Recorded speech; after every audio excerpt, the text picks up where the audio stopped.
Thanks a lot for the invitation. Thanks a lot. Thanks a lot for the invitation to this conference. I will talk about Péter Hanák, the Hungarian historian, whose life summarizes the challenges to the intellectuals in the era of political discontinuity. If a historian was attempt to explain what happened to us here in the Carpathian Basin in the half century between 1940 and 1990, then this historian must first understand Hanák, wrote historian László Varga in his obituary of Péter Hanák.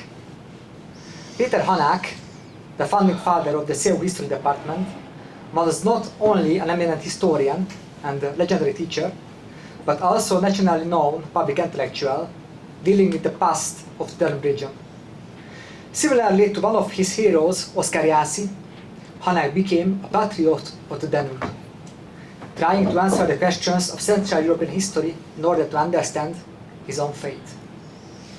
The great Marxist historian Erich Hobsbawm titled his autobiography Interesting Times, referring to the famous course, "May you live in interesting times." If possible, Hanák's life was even more dramatic and interesting than that of Hobsbawm. Hanák was Holocaust survivor, Stalinist historian, later reform communist, participant in the 1956 revolution, pioneer of the new cultural history in Hungary, advocate of the idea of Central Europe, and finally, he became the founder of the history department at Central European University.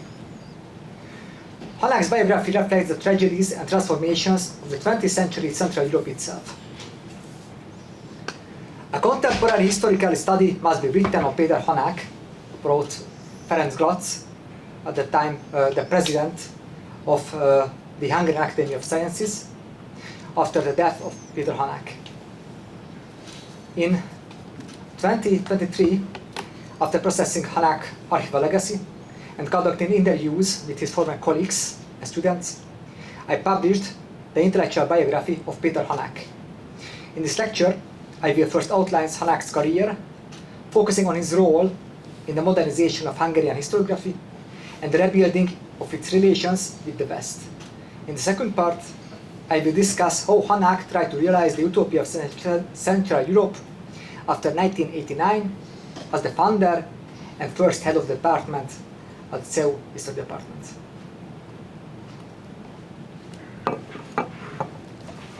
Hanák belonged to the generation that lost its way after 1945, as historian György Litván described the Jewish intellectuals such as Miklós Vásárhelyi, János Kornai, and János Vak, and so on, who survived the Holocaust and joined the communists, hoping to erase the past completely, the past in which they were discriminated. Although Hanák graduated with distinction, the second Jewish law prevented him from entering the university in 1939. During the Second World War, Hanák served as a labor serviceman on the Eastern Front. Returning home in 1944, he discovered that most of his family had been deported and murdered.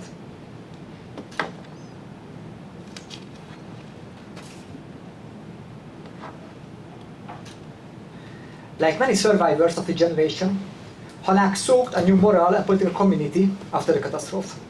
He found it and his new family in the Hungarian Communist Party.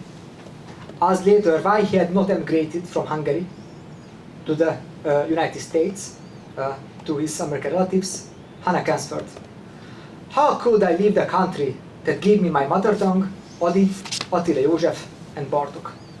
So Hanák was really committed to the Hungarian culture. After returning from a scholarship year in Italy in 1948, Hanák became part of the Stalinization of the Hungarian historiography as a member of the Hungarian Communist Party. As the collaborator of the leading Stalinist historian, Erzsébet Andrić, whom we can describe as the Mária Schmidt of the Rákosi era, Hanák participated in the writing of communist textbooks and in the marginalization of bourgeois historians. Hanák was an enthusiastic communist intellectual. In 1952, he even published a homage study praising Mátyás Rákosi as an outstanding historian, and Hanák organized the celebration for the 60th birthday of Rákosi Mátyás Rákosi at the Hungarian Historical Society. Yet, Hanák's data development cannot be understood with confronting this period. In his 1993 autobiography, titled Insisting on Utopia, Hanák attempted to explain his generation's communist commitment after Auschwitz and fascism. Critics, such as historian Csunderlik, the immigrant professor at the Columbia University, argued that Hanák, in his account, underestimated the attraction of power and privilege. Nevertheless, Hanák's later self-reflection was unusually honest compared to many former communist intellectuals in Hungary. Many others who tried to conceal their communist commitment, communist paths after the transition, and who tried to pretend themselves as a nationalist right-wing historian, like Miklos Kondit. After 1953, Hanák gradually became critical of Stalinism. He participated in the reform debates of the Petőfi Circle and supported the de-Stalinization of Hungarian historiography. During the 1956 revolution, he was seriously wounded in the shooting of Kossuth Square while he was participating in the Revolutionary University delegation.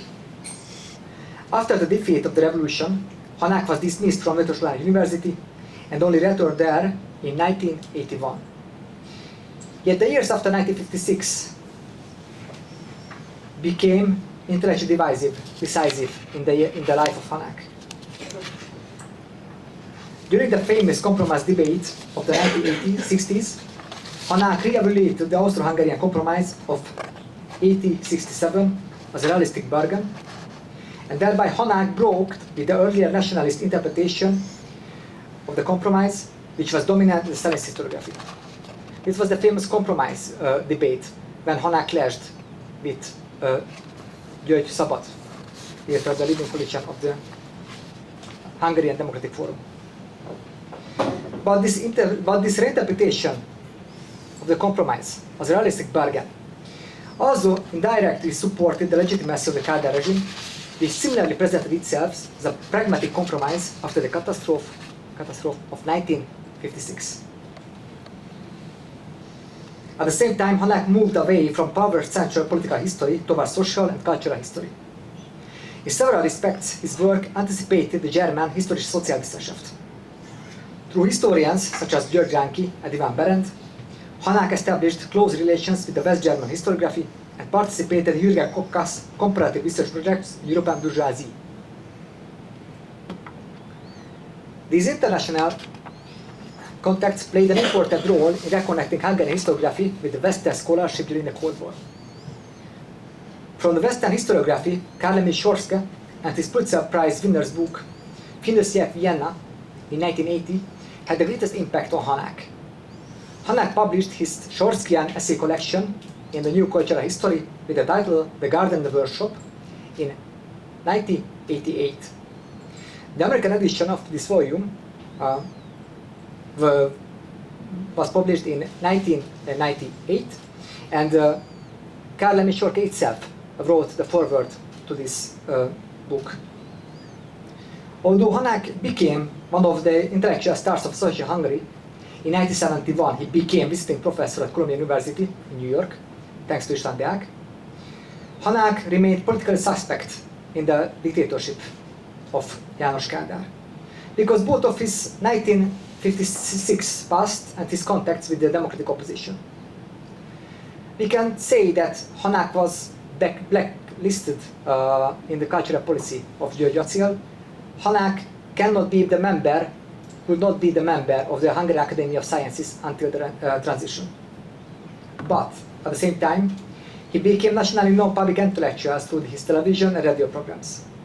And this is one of the paradoxes of the Kádár dictatorship.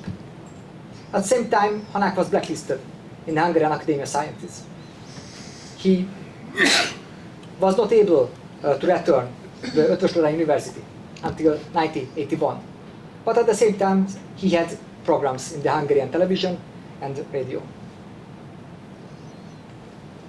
After his disillusionment with communism, Central Europe became Hanák's new intellectual moral horizon.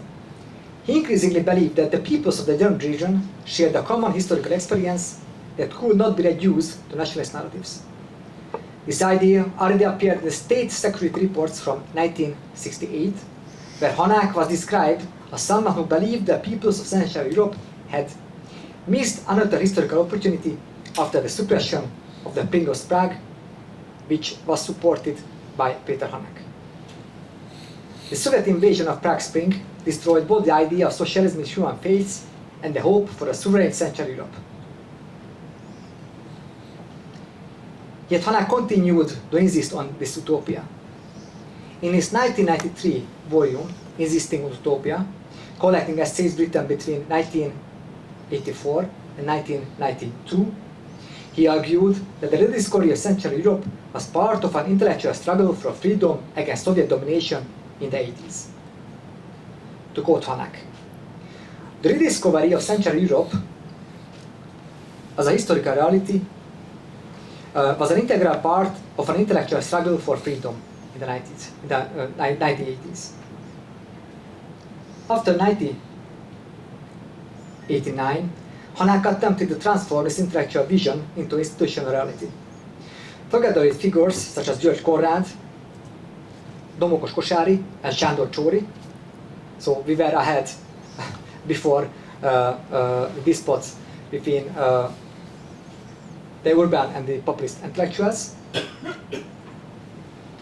Hanák helped to organize the Central European Cultural Association, intended to promote dialogue among the peoples of the region.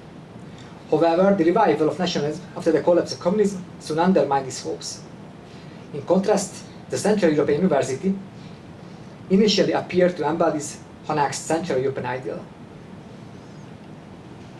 Hanák played a crucial role in establishing the CEU History Department in 1991. The Central European University was inspired partly by the earlier Dubrovnik seminars organized and funded by the New York Soros Foundation. In these seminars, Hanák believed that the economic cooperation alone could never reconcile Central Europe, but the historical consciousness itself had to change. Historians, therefore, had a special responsibility, according to Hanák, to overcome nationalist prejudices by teaching the interconnected histories of the region. Hanák often emphasized that at the Central European University, professors took students, not only the professors took students, but students also educated one another across national boundaries. From the beginning, however, the university was attacked by nationalist critics as a cosmopolitan and non-Hungarian. Hanák rejected this accusation. To quote Hanák, "If the accusation is made that the Soros Foundation is some kind of imperialist intervention which wants to buy the universities, I must say that I heard such arguments during the worst years of communism. Those who are not attacking George Soros personally accepted the financial support as long as they were not in political power." That was said by Hanák in 1992. Shortly before his death, 1997, Hanák argued that the CEU represented Hungary's true interests precisely because it represented Central European cause.